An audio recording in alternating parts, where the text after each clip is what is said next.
We're told that the Tonale crossover is heart and soul Alfa from the ground up, building on the Milanese maker's DNA of sportiness that stretches all the way back to 1910. That's not quite true, but the Tonale does bring a dash of Latin colour to the segment for posh premium small SUVs and represents the very beginning of Alfa Romeo's forthcoming journey into electrification, with drivetrains that are both of the mild and plug-in hybrid sort.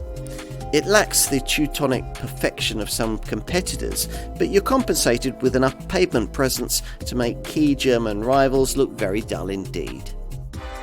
Set off in a Tonale, and it's the quick steering feel you notice first, which isn't surprising because the rack ratio is by far the quickest in the class.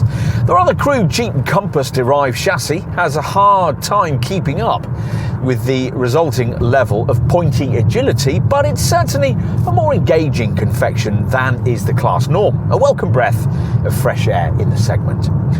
Now, delivering fresh air is the obvious remit of the car's hybrid powertrains. There are two, both predictably petrol-fueled, with most likely to opt for the 1.5-litre VGT or variable geometry turbo petrol engine we're trying here, which Alfa only imports in its top 160 horsepower form for our market, and insists it must be mated with the 7-speed dual-clutch auto transmission that in this Veloce model is marshalled by these glorious Ferrari-style aluminium paddle shifters.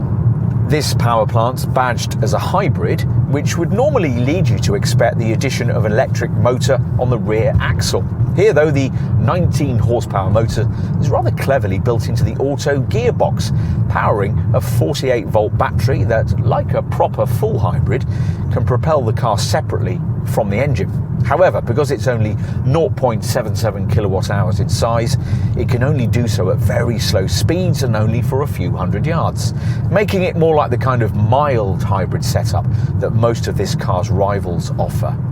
It's more frugal than most of those competitors though, managing up to 49.6 mpg on the combined cycle and up to 130 grams per kilometre of CO2. If you want more, you'll need the alternative 275 horsepower all-wheel drive plug-in hybrid model, which mates a 1.3-litre multi-air engine with a rear axle electric motor powered by a 15.5 kilowatt-hour battery pack, giving an EV driving range of up to 37 miles. Both variants get Alfa's usual DNA driving mode system, and dual-stage valve suspension is fitted with top Veloce trim. Neither flavour of Tonale is quite as sporty as Alfa likes to think it is, both versions being just a little more dynamically interesting than their class counterparts. But that, twinned with the fruits of the coming future product offensive, may well just be enough to save the brand again. It seems a long time since the Alfa Romeo Tonale concept car was revealed at the 2019 Geneva Motor Show and became one of the most talked about design studies of its era. The world's been turned upside down since, but Alfa claims the production Tonale has stayed much the same, faithful to the original.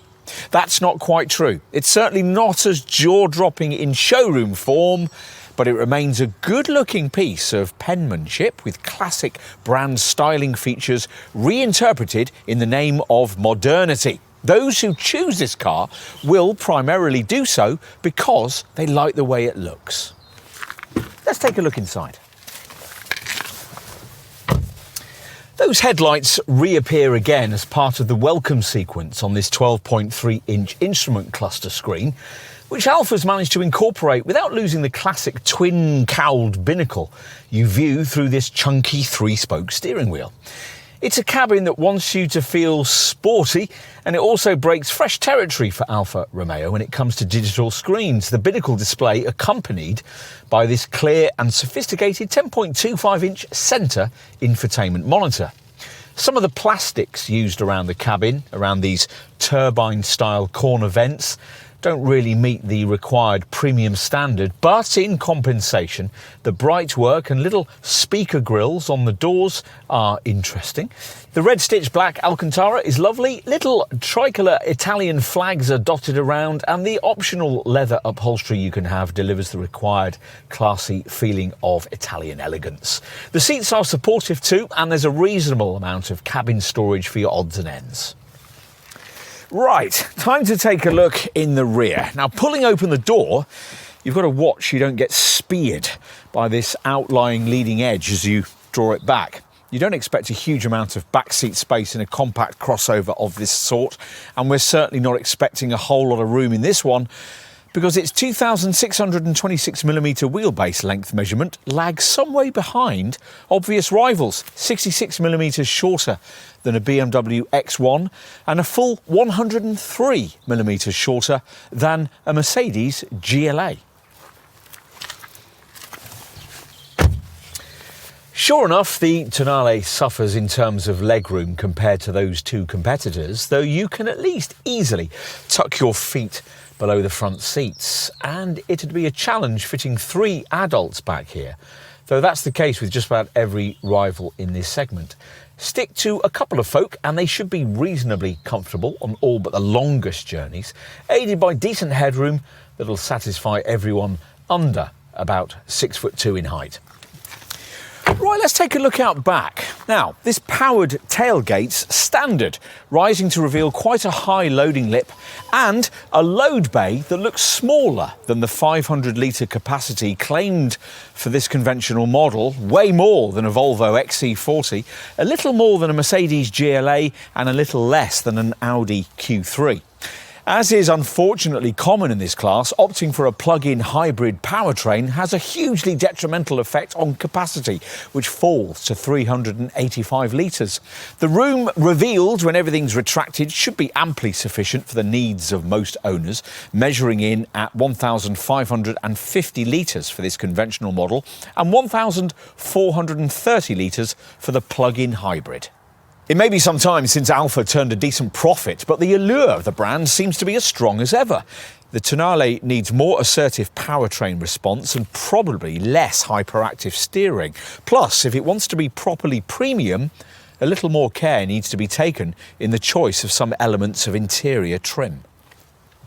Having said all of that, there's so much you might really like here. The looks and the cabin are, as advertised, pure Alfa Romeo.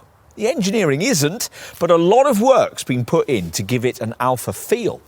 Enough work to justify a test drive if you've a sneaking admiration for the Milanese marque? Absolutely.